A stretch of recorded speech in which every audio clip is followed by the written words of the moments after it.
Hello everyone, good morning.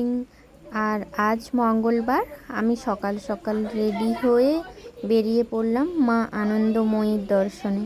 Howrah Medinipur local ধরে সোজা চলে গেলাম মায়ের মন্দিরের উদ্দেশ্যে। তো মায়ের মন্দির পৌঁছে গেলাম। এরপর চলে গেলাম হাত পা ধোয়ার জন্য গঙ্গার ঘাটে। আর গঙ্গার ঘাটে হাত পা ধুয়ে নিলাম। এরপর দেখি ছোট্ট ছোট্ট মাছগুলো খুব সুন্দর খেলা করছে, আর বড় বড় জাহাজগুলো যাচ্ছে। এত সুন্দর ভিউটা দেখে আর নিজেকে সামলে রাখতে পারলাম না। ভিডিও আর ছবি তোলার জন্য পোজ দিতে শুরু করলাম।